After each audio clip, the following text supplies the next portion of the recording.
Tennessee is recognized for as much time as he may. Thank you, Madam Speaker, and I want to thank the ranking member for the time.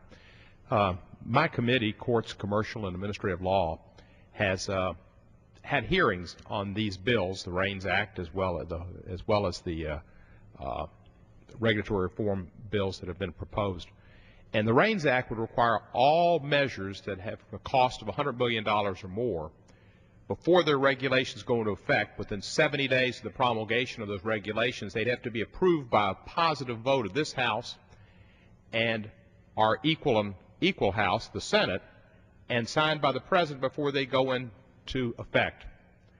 The reality, Madam Speaker, is this would stifle government and stifle growth, because, as we've seen, the Senate has difficulty doing much of anything within 70 days.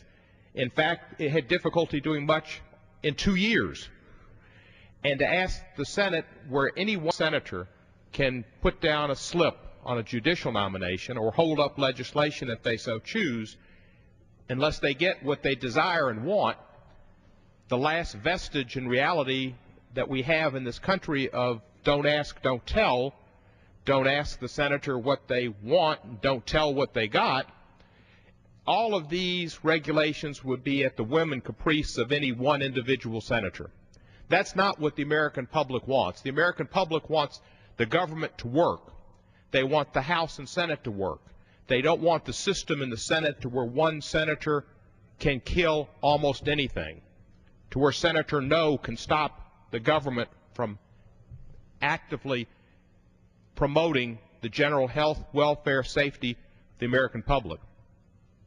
Now, the REINS Act wasn't needed, apparently, during the time that George Bush was president.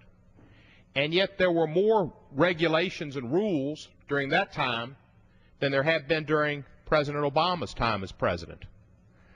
It's interesting to note that my colleagues on the other side understood the separation of powers doctrine and the fact that the Article 2 allows the executive to carry out and administer the laws, and they should be able to do so.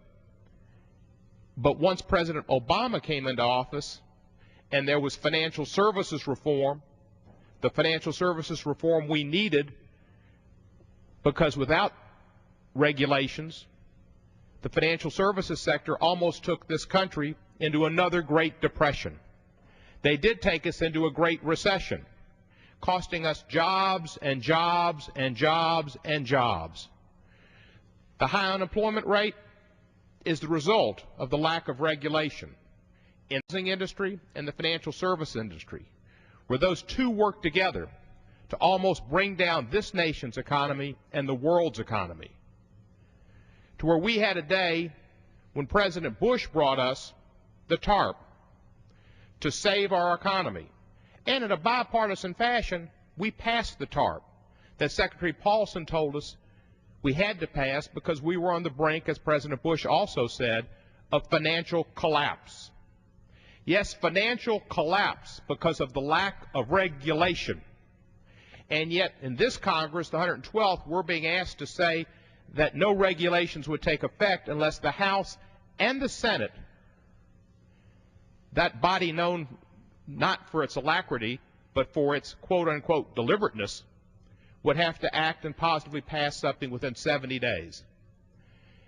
Health care legislation, regulations couldn't go into effect to keep young people on their parents' insurance till they're 26, unless the Senate acted within 70 days. Pre-existing conditions would continue to be an impediment for children to get insurance and to be treated. Lifetime caps would continue to exist because we couldn't get regulations approved within 70 days. The fact is, it's the executive's responsibility to carry out the laws that the Congress passes. That Congress is not the executive.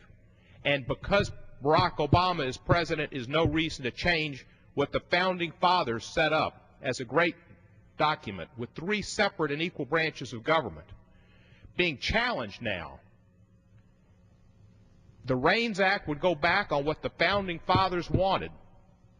It will go back on the Constitution, which we spent time reading on this floor, the entire Constitution, that included Article 2, the powers of the executive, an equal branch of government to the legislature. And the REINS Act would say that the Constitution doesn't matter, that the Congress, the legislative branch that's supposed to pass the laws, will also be a part of executing the laws. I hold the Constitution in high regard and don't believe we should shred it because we want to have an opportunity to slow up financial regulations passed as part of the Dodd-Frank bill and health care for the American public. The whole idea of this review of regulations that we've gotten and this discussion on this floor of the House has taken this House from a place where the American public doesn't watch the Congress make laws and make improvements to create jobs and to improve the welfare of the American public, but it makes it a debating society because we already have the power to review rules, and we do it in Judiciary Committee, and we do it in all committees. But now we're going to have reality television, and C-SPAN, instead of watching us pass laws, is going to watch us discuss what we already have been doing, always do, and are supposed to do, which is review regulations and have oversight, but not veto over the executive. So, Madam Speaker, it is with great regret that I participate in this debate because this debate is not a part of a law and an action and a bill to improve the American public, but simply a political show. And with all due respect to the chairman of the committee and the members who have brought this legislation, it violates the Constitution, which we read. That shouldn't have been a show. That should have been something we held deeply to our hearts. This violates the Constitution and the powers of Article 2. I yield back and reserve the balance of my time. Gentleman yields back. The gentleman